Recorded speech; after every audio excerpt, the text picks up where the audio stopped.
I think everybody can see that our current immigration policy is experiencing a complete and utter systemic failure. And states are feeling the pressure because the feds are abdicating their responsibility. On the copycat laws, though, I think it's important to mention that around 31 states at some point or another, or in one way or another, have debated this law. 22 have already said no thanks for a number of reasons. It doesn't solve the immigration problem, dubious constitutionality, it's had a huge negative impact on Arizona's economy, and it's tarnished the image of the state. So for a variety of reasons, different states have said no. Only one has passed a copycat law, that's Utah, who is also facing a lawsuit now. And in Georgia and in a couple of other states, people are still pushing forward. It is clear that the frustration is there. I think what we are saying is irresponsibility at the federal level does not justify irresponsibility at the state level. And it's clear that this is not going to solve the problem. But does, Mark Krikorian, that dubious constitutionality, the uncertain state of play for SB 1070, just give us a pause, a breather, for something that states really do intend to do once it's clear where the state of the law is? I think that's correct. I mean, a lot of states have decided to kind of wait and see what the Supreme Court will decide. But there's another Supreme Court decision that's going to be coming up soon on Arizona's earlier law, mandating the use of the E-Verify system so that all employers in the state would have to electronically check whether new employees are legal or not. And the Supreme Court is set to decide that very soon.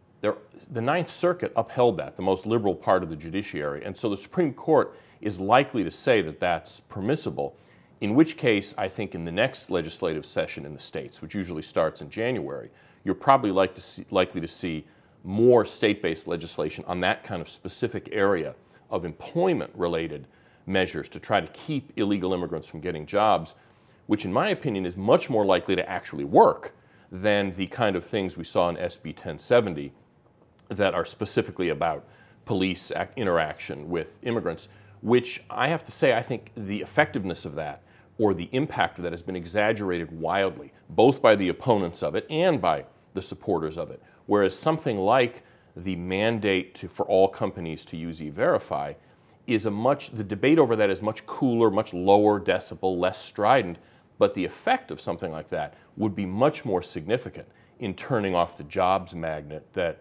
attracts and holds illegal immigrants in the United States. We'll come back to that later in the program, definitely. Juan, you heard Clarissa mention that SB 1070 has had a lot of bad effects for Arizona. I know a lot of national organizations moved their conventions and their annual meetings. Tourism was down. A lot of workers left the state, and a similar thing seems to be happening in Oklahoma. Is it a cost-free decision for a state to decide that it would like to be a less welcoming place for people who are working in the country illegally? It's not cost-free. I think that there are a lot of consequences, and I think one of the things that we're realizing now is we've been here before. Watching this segment on Oklahoma, I got a lot of deja vu kind of feeling because we've talked about this years ago, back in 2007, when Oklahoma again followed Arizona's lead and implemented an attempt to implement E-Verify, but attached a host of other provisions that its proponents said will drive away immigrants. And communities that were serving immigrants worried this is going to send people underground, this is going to break up families, this is going to send people away from our state. And I think the best way to characterize Oklahoma's efforts so far are bills that have a lot more bark than bite, that end up creating a culture of fear in communities without actually delivering any of the promises and the benefits of the proponents. They said if we pass these kinds of laws, we're going to kick a lot of people off of welfare, food stamps, and other programs. We're going to see tens of thousands of people leave the state in droves, and this will be a vindication that this law was the right thing to do.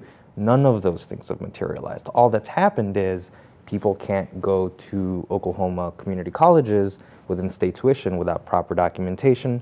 They can't get scholarships. They can't get a certificate for food handling at a local restaurant simply because they don't have legal status in this country. And I think those kinds of things don't advance the agenda that its proponents thought they were advancing, and it's not without consequences. Well, I'm not sure it doesn't advance the agenda that proponents are predicting. If you make it harder for people who are not supposed to be in the country to work, they won't try to work in your state.